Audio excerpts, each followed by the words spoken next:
Make it make sense. Somehow we've never had access to more information and yet no one trusts any of it. Hi, my name is Phaedra and I know some things, so let's talk about why media distrust isn't just a journalism problem. In country after country, trust in traditional news is down, whether that's Canada, the United States, the United Kingdom. In the United States, only 34% of people say they trust the media most of the time. In Canada, that number is slightly higher, but it's slipping. And even among people who do consume the news, more and more are saying, I don't know who to trust anymore. We find ourselves in a moment where skepticism isn't niche, it's mainstream. So how did we get here? There's a couple things. First, think about the 24/7 news cycle.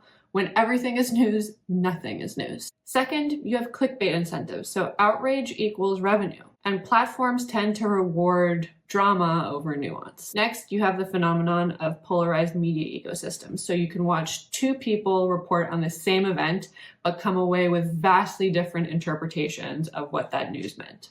Obviously, we can't forget about high-profile screw-ups either, so whether that's misrepresentation of wars or just botched headlines, these mistakes also have an impact on how people interpret what to trust and what not to trust. And then you have social media, obviously, where everybody has become a publisher, but very few people are actually checking the facts. But here's the part that doesn't get talked about enough. So we don't just want the news to be true anymore.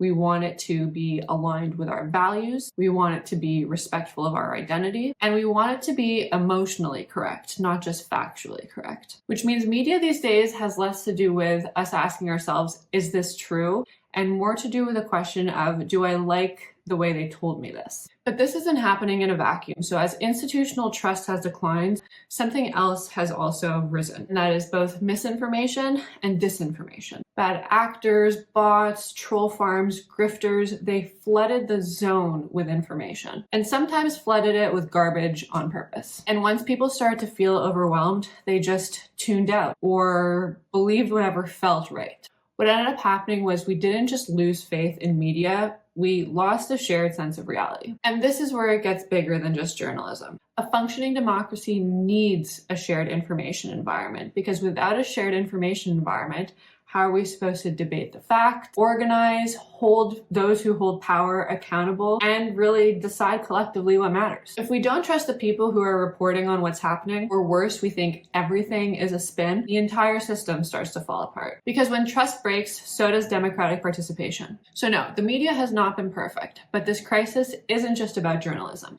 It's about whether we can still make sense of the world together, or we just give up and assume everything is a spin. That's not just a media problem, it's a democracy problem. If you like this video, be sure to hit subscribe and comment below if there are any other topics that have you going, make it make sense.